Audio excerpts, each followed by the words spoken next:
तो hello friends, आज के इस वीडियो में हम लेकर आए हैं क्लास 12 वालों के लिए दोस्तों हिंदी 100 मार्क्स लैंग्वेज पेपर का। चाहे आप आर्ट्स साइंस कॉमर्स तीनों स्ट्रीम छात्रों के लिए दोस्तों सिलेबस एक ही रहता है। और जितने भी क्वेश्चन मैं यहाँ पे बता रहा हूँ आप सभी को, सारे इंपॉर्टेंट और सीधे परीक्षा में आने वाले VVI प्रश्न है, ठीक है।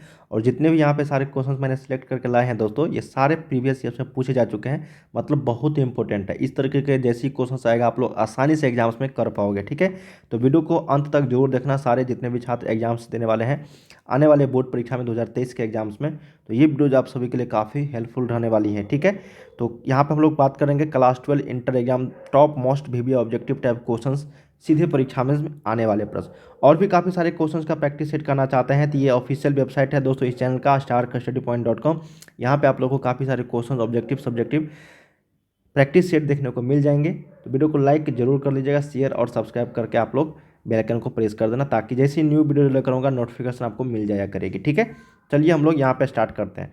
देखिए आज का जो हम लोग लिए हैं जो क्वेश्चन दोस्तों, ये चंद्रधर शर्मा गुलेरी के द्वारा लिखा हुआ आप लोगों का चैप्टर है। उसने कहा था इस चैप्टर से जितने भी इंपॉर्टेंट क्वेश्चन बन सकते हैं वो मैंने आप लोग के यहाँ पे सारे लेकर आया हूँ दोस्तों। ये सारे इंपॉर्टेंट है, ठीक है। चलिए चंद्रधर शर्मा गुलेरी जी के द्वारा हम लोग यहाँ पे कुछ जीवन परिचय के बारे में जान लेते हैं। जन्म कब हुआ था? 7 जुलाई 1883 को। निधन हुआ था 12 सितंबर 1922 को।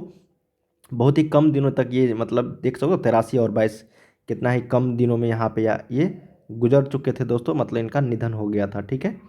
चंद्रधर शर्मा गुलेरी। जन्म स्थान है जयपुर राजस्थान। मूल निवास है गुलेर नामक ग्राम, जिला कांगड़ा, हिमाचल प्रदेश, ठीक है। देखिए जन्म स्थान यहाँ पे है लेकिन मूल निवास रहते थे हिमाचल प्रदेश में। पिता का नाम था पंडित शिवराम। शिक्षा जो है यहाँ पे बचपन में संस्कृत की शिक्षा की, ये आप लोग पढ़ लो, ठीक है ना। इसको रोक के थोड़ा सा पढ़ लेना ताकि आप लोगों को आने वाले जो क्वेश्चन है उसमें हेल्प मिल सके। देखिए बुद्धू का कांटा और उसने कहा था, ये 3 तरह की कहानियाँ लिखे थे दोस्तों। टोटल 3 कहानियाँ, सुखमय जीवन, बुद्धू का कांटा और उसने कहा था, ये 3 इनकी कहानियाँ थी जो काफ़ी पॉपुलर हुई थी, ठीक है ना। उसके बाद काफ़ी सारे उन्होंने ग्रंथ भी लिखे, निबंध भी लिखे हैं, कहानियाँ भी लिखी है। चलिए हम लोग एक एक करके यहाँ पे प्रश्न देखते हैं इस चैप्टर से रिलेटेड। पहला प्रश्न आ चुका है दोस्तों आप सभी के स्क्रीन पे। पहला प्रश्न है कि हिंदी कहानी के विकास में मील के पत्थर कौन सी कहानी मानी जाती है? ये जब आप लोग पढ़ोगे दोस्तों तो उसी में आप लोग को ये प्रश्न मिलेंगे। तो देखिए मील के पत्थर है ना, कौन सी कहानी को मानी जाती रही है? तो ये पहला ऑप्शन सी सही हो जाएगा, उसने कहा था। ये किनके द्वारा लिखा गया है दोस्तों? तो ये चंद्रधर, ठीक है ना, चंद्रधर शर्मा गुलेरी जी के द्वारा ये लिखा गया है, ठीक है। पहला ही क्वेश्चन। और ये मील के पत्थर के नाम से जो है जानी जाती है। तो सही उत्तर यहाँ पे उसने कहा था हो जाएगा। नेक्स्ट प्रश्न है हमारा कि तेरी कुरमई हो गई का किस कहानी से संबंध है? देखिए ये तेरी कुरमई हो गई, ये क्वेश्चन यहाँ पे लहना सिंह जो है पूछता है दोस्तों लड़की से, ठीक है ना। तो ये उसने कहा था चैप्टर ही से लिया गया है प्रश्न। किस कहानी से संबंध है? तो उसने कहा था, जिनके लेखक है चंद्रधर शर्मा गुलेरी जी। थर्ड नंबर है कि बिना फेरे घोड़ा बिगड़ता है और बिना लड़े सिपाही, यह पंक्ति किस कहानी में दर्शाया गया है? तो देखिए दोस्तों अभी जस्ट हम लोग पढ़ रहे हैं चंद्रधर शर्मा गुलेरी जी के द्वारा लिखा हुआ ये उसने कहा था कहानी, ये इसी चैप्टर से रिलेटेड है। किससे रिलेटेड है? उसने कहा था से। तो सही उत्तर ऑप्शन नंबर डी करेक्ट हो जाएगी। चलिए फोर्थ नंबर है कि बुद्धू का कांटा रचना। अभी जस्ट हम लोगों ने पढ़ा कि बुद्धू का कांटा, सुखमय जीवन और उसने कहा था, ये उनके 3 जो है प्रमुख कहानियाँ हैं। तो सही उत्तर हो जाएगा बुद्धू का कांटा, चंद्रधर शर्मा गुलेरी जी की। अगला प्रश्न, चंद्रधर शर्मा गुलेरी किस सदी के प्रमुख लेखक थे? अब जन्म हुआ था दोस्तों 1883 में, ठीक है।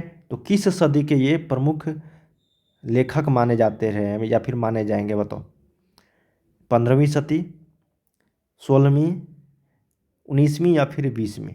तो देखिए दोस्तों ये 1883 ईस्वी में इनका जन्म हुआ, लेकिन 1900 के बाद ही ये कुछ लेखक मतलब कुछ कहानियाँ या फिर ग्रंथ वगैरह लिखे हैं, ठीक है। तो ये 20वीं सदी में आ जाता है। जैसे हम लोग अभी 2022 चल रहा है, ठीक है ना, अब आगे 2023 आएगा तो हम लोग 21वीं सदी में है। किस में है दोस्तों? 21वीं सदी में, ठीक है।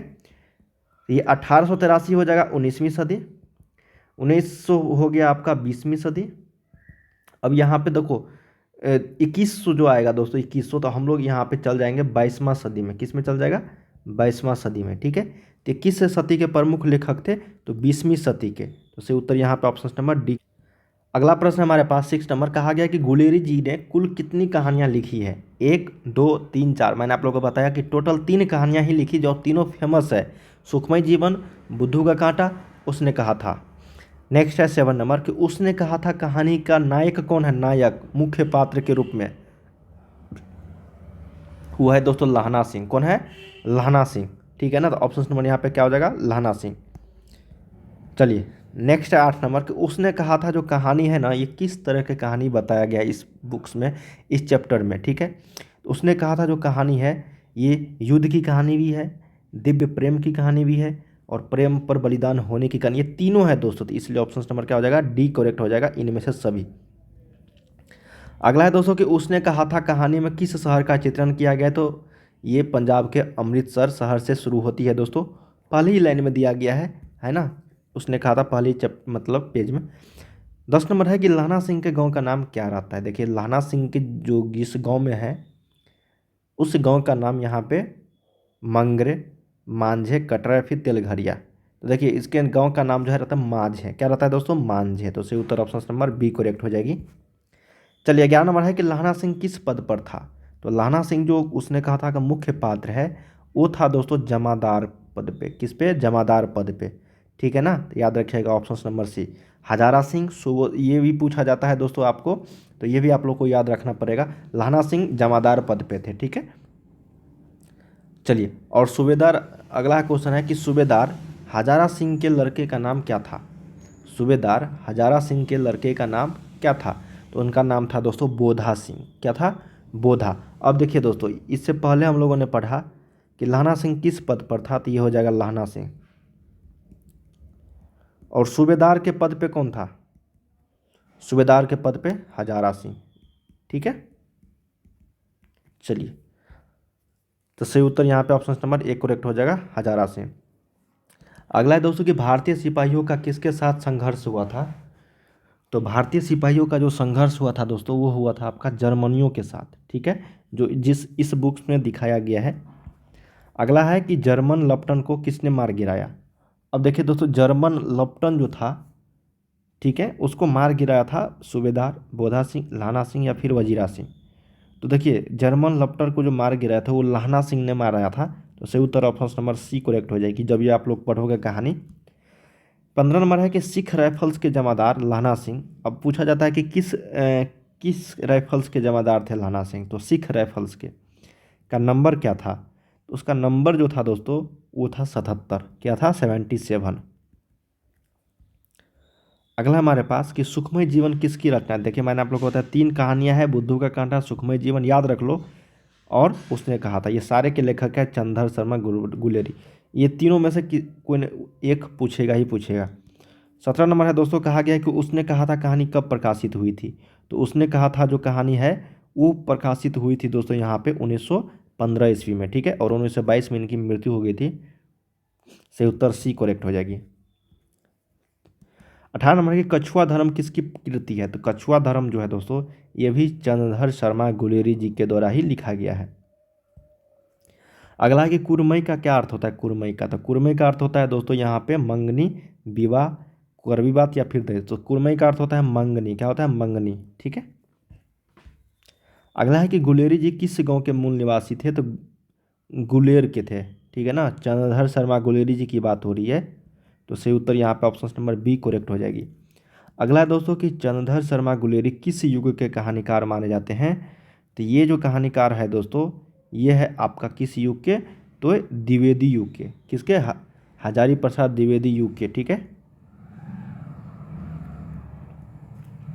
अगला है हमारे पास दोस्तों कि चंद्रधर शर्मा गुलेरी का जन्म कब हुआ था? तो 1883 को हुआ था दोस्तों। और कौन तारीख को हुआ था? तो ये 7 जुलाई को। देखिए 8 जुलाई भी दे दिया गया है यहाँ पे, 7 जुलाई 1883 याद रखिएगा। ठीक है, अगला हमारे पास कि उसने कहा था कहानी किस प्रकार की कहानी है? क्रम प्रधान, चरित्र, धर्म या फिर भाव। तो देखिए उसने कहा था जो कहानी है दोस्तों ये क्रम प्रधान कहानी है। क्या है? क्रम प्रधान। सही उत्तर ऑप्शन नंबर बी। चलिए अगला प्रश्न हम लोग देखते हैं। यहाँ पे कहा गया कि बचपन में लहना सिंह लड़की से बार बार कौन सा प्रश्न करता था? बोलता था कि तेरी कुरमई हो गई, तो ये इसका मतलब तेरी मंगनी हो गई क्या? तो ये ऑप्शन नंबर सी जो है दोस्तों ये बहुत बार यहाँ पे प्रश्न करता था लड़की से बार बार। बचपन की बात हो रही है, ठीक है ना, बचपन की। अगला हमारे पास कि लाना सिंह सूबेदार को वापस बुलाने के लिए किसे भेजता है। तो लाना सिंह सूबेदार हजारा सिंह को, ठीक है, भेजने के लिए किसको भेजता है दोस्तों बुलाने के लिए, तो ये भेजता है वजीरा सिंह को। किसको, तो वजीरा सिंह को। अगला है हमारे पास कि लाना सिंह के मामा कहाँ के रहने वाले थे। तो लाना सिंह के जो मामा थे दोस्तों वो अमृतसर के रहने वाले थे। ऑप्शन नंबर यहाँ पे बी करेक्ट हो जाएगा। तो दोस्तों हम लोगों ने यहाँ पे ये जो आपका चंद्रधर शर्मा गुलेरी जी के द्वारा लिखा हुआ उसने कहा था चैप्टर से हम लोग जितने भी क्वेश्चंस आप लोग को यहाँ पे बताए हैं वो सारे इंपॉर्टेंट थे, ठीक है। और जितने भी सारे क्वेश्चन पूछे गए थे वो मैंने आप लोगों को यहाँ पे बता दिया, ठीक है ना। तो चलिए दोस्तों यहाँ पे आप लोग ज़रूर इसको ध्यान से कवर कर लीजिएगा और वेबसाइट के माध्यम से आप लोग काफ़ी सारे प्रैक्टिस करिए। लिंक आपको डिस्क्रिप्शन में मिल जाएंगे। बाय बाय दोस्तों, मिलते हैं हम लोग अगले वीडियोज में अगले टॉपिक्स को लेकर, ठीक है। वीडियो को लाइक शेयर सब्सक्राइब कर लीजिएगा।